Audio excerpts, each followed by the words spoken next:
दोस्तों कल्पना कीजिए कुरुक्षेत्र की वह धरती जहां कभी रथों के पहिए गरजते थे, जहां शंखनाद से दिशाएं कांप उठी थी, आज बिल्कुल शांत पड़ी है। युद्ध समाप्त हो चुका है, धूल बैठ चुकी है, आकाश पर छाए काले बादल धीरे धीरे हट रहे हैं, परंतु उस धरती के कण कण में अभी भी करुण पुकार गूंज रही है। वह महाभारत युद्ध जिसने धर्म की रक्षा की पर असंख्य जीवनों को निगल लिया। दोस्तों सब कहते हैं कि महाभारत के बाद पांडव स्वर्ग को चले गए, कथा यही समाप्त मान ली जाती है। दोस्तों पर क्या सचमुच सब कुछ यहीं खत्म हो गया था? क्या धर्मराज, युधिष्ठिर, भीम, अर्जुन, नकुल और सहदेव का कर्म चक्र यही पूर्ण हो गया था? नहीं दोस्तों, पुराण कहते हैं कि महाभारत के बाद भी एक अध्याय शेष था, एक ऐसा अध्याय जिसे बहुत कम लोग जानते हैं और उससे भी कम लोग समझ पाते हैं। राधे राधे दोस्तों, जय श्री हरि। कैसे हैं आप सब दोस्तों भविष्य पुराण के पति सर्ग पर्व में वर्णित यह कथा बताती है कि पांडवों को स्वर्ग से पहले एक बार फिर पृथ्वी पर लौटना पड़ा। यह लौटना दंड नहीं था, यह आत्मा की शुद्धि थी। यह कहानी केवल पुनर्जन्म की नहीं है, यह कहानी है उस क्षण की जब भक्त से भी भूल हो जाती है। दोस्तों महाभारत युद्ध के कुछ समय बाद की वह भयावह रात्रि थी। पांडव अपने शिविर में विश्राम कर रहे थे, चारों ओर मौन था। तभी अश्वत्थामा, जिसके हृदय में प्रतिशोध की ज्वाला धधक रही थी, महादेव के रौद्र अंश की शक्ति से पांडवों के शिविर में प्रवेश करता है। उस रात निर्दोष का रक्त बहा। वह रात्रि इतनी अंधकारमयी थी कि चंद्रमा तक अपने प्रकाश से लज्जित हो उठा। जब प्रातः काल पांडवों ने वह विनाश देखा तो उनका हृदय विदीर्ण हो उठा। उन्हें ज्ञात हुआ कि यह सब महादेव की रौद्र अंश की सहायता से हुआ है। उसी क्षण क्रोध ने विवेक को ढक लिया। धर्मराज भी भूल गए कि क्रोध धर्म नहीं होता। अर्जुन भी भूल गए कि अस्त्र केवल अन्याय पर उठते हैं। आवेश में आकर उन्होंने उस रौद्र रूप पर ही अस्त्र उठा दिए जिसे वे जीवन भर पूजते आए थे। उसी क्षण आकाश फटक पड़ा, दिशाएं कांप उठी, पृथ्वी थरथरा गई और स्वयं महादेव प्रकट हुए। उनकी आंखों में न क्रोध था न द्वेष, केवल सत्य और न्याय का तेज था। उन्होंने कहा कि हे पांडवों, तुम मेरे अनन्य भक्त हो, पर भक्त भी यदि मर्यादा लांघ दे तो उसे कर्म का फल भोगना पड़ता है।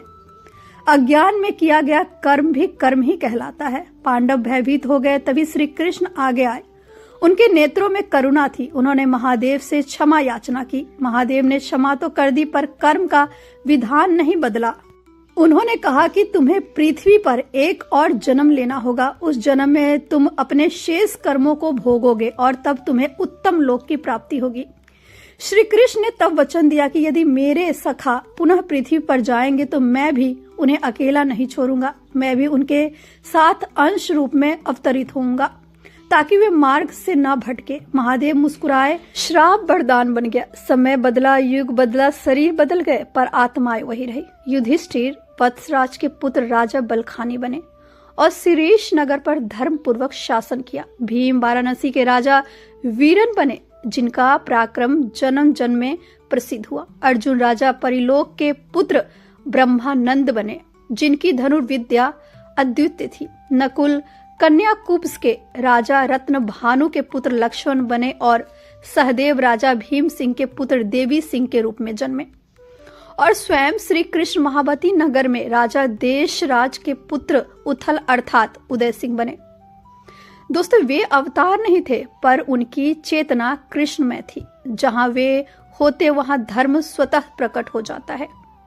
इसी जन्म में घृतराष्ट्र अजमेर के महान राजा पृथ्वीराज चौहान बने। द्रौपदी उनकी पुत्री बेला बनी। कर्ण दानवीर राजा तारक के रूप में जन्मे। सभी आत्माएं अपने अपने कर्म लेकर लौटी। किसी ने यश पाया, किसी ने संघर्ष, किसी ने पीड़ा, किसी ने बैर, पर इस जन्म में कोई अधूरापन शेष न रहा।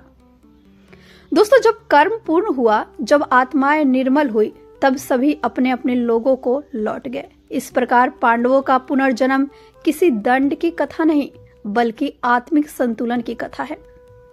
दोस्तों यह हमें सिखाती है कि देवता भी कर्म से बंधे हैं और भक्त भी मर्यादा से। आज भी जब हम जीवन में अन्याय, दुख या विलंब देखते हैं तो हमें यह याद रखना चाहिए कि हर आत्मा अपने कर्मों की यात्रा पर है।